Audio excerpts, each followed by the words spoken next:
எல்லாருக்கும் ராம் ராம். இன்னைக்கு நம்ம பெரியாழ்வாரோட குவிஸ் எடுக்க போறோம். பெரியாழ்வாரோட பேர் என்ன? விஷ்ணு சித்தனா. பெரியாழ்வாரோட அம்சம்?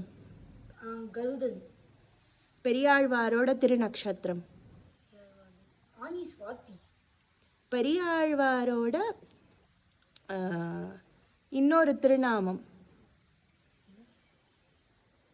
பட்டர் பிரான்.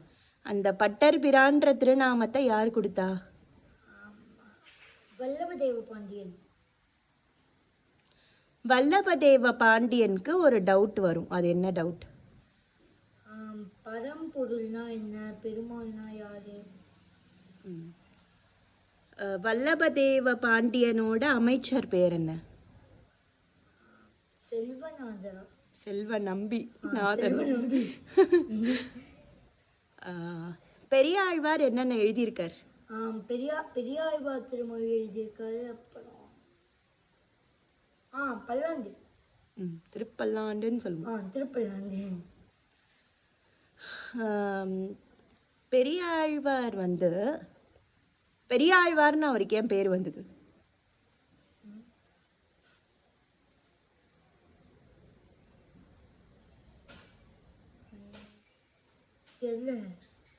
பெரியாழ்வார் அப்படின்னா பெருமாளுக்கே அவர் மாமனார் இல்லையா?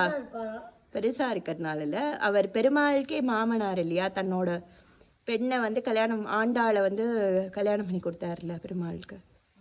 பெரியாழ்வாரோட ஊர் ஸ்ரீவில்லிபுத்தூர்ல இருக்க பெருமாள் பேர் என்ன? வடபத்ரசாயி. ஓகே. அப்புறமா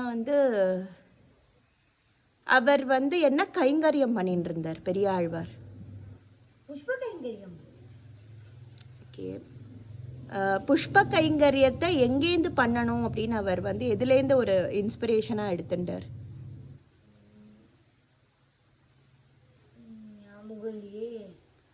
மாலாக்காரன்னு கிருஷ்ணாவதாரத்துல ஒருத்தர் இருப்பாரு. அதுக்கப்புறம் பெரியாழ்வார்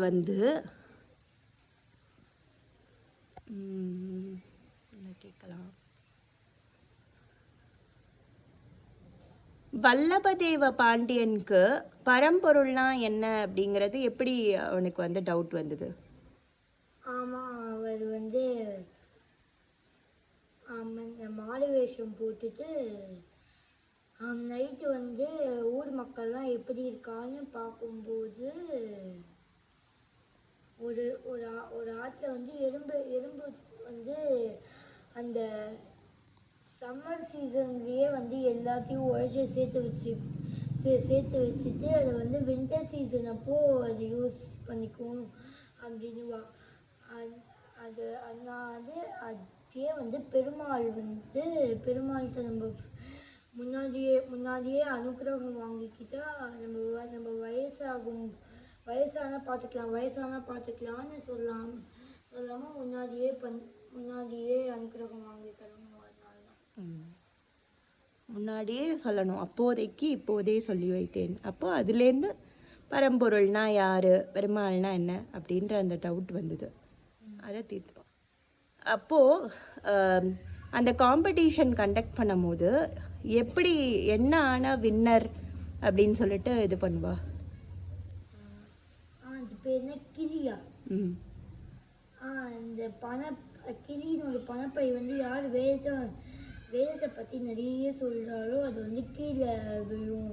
கீழே இறங்கி வரும். கீழே வரும். அதுதான் இருக்கவர் மின்னார் தடமதல் சோழ். ஞாபகம் இருக்கா? மின்னார் தடமதல் சோழ். சொல்லு. மின்னார் தடமதல் சோழ் வில்லிபுத்தூர் என்னதுகால் சொன்னார் கமலம் சூடினோம் உன்னார் கீழெடுத்தான் என்றுரைத்தோம் கீழ்மையில் சேரும் வழியெடுத்தோம் நெஞ்சமே மாண்டியன் கொண்டாத பட்டர் பிரான் வந்தான் என்னை இந்திய சங்கம் எடுத்து விட வேண்டிய வேதங்கள் ஓடி விரைந்து கீழெடுத்தான் பாதங்கள் யாமுடைய 10. ஸோ அதுதான் பாண்டியன் கொண்டாட. அப்போதான் பாண்டியன் இது பண்ணுவார். இவர் ஜெயிச்சிட்டாருன்ன உடனே அந்த வல்லபதேவ பாண்டியன் என்ன பண்ணுவான்? மரியாதை பண்ணி யானை தேசியன். அப்போ தான் பெருமாள் வந்து பாபர் கருடன் மேலேருந்து பெருமாள் கேட்டுடுன்னு நினைக்கிறேன் மேக்ஸிமம் எல்லாம். ஓகே, திருப்பல்லாண்டு எவ்வளோ வேர்சஸ்? 12. பெரியாழ்வார் திருமொழி எவ்வளோ வேர்சஸ்? 476. இல்லை, மொத்தமாக அவர் எழுதினதான் 470. அது எனக்கும் ஞாபகம் இல்லை. பெரியாழ்வார் திருமொழி 476 இல்லை மொத்தமாக 476 ஆனால் 476 இருக்கு. சரி, ஓகே. பெரியாழ்வார் குவிஸ் நம்ம நல்லபடியாக முடிஞ்சிருக்கு. அடுத்து நம்ம ஆண்டாள் குவிஸ் வந்து நம்ம பண்ணலாம்.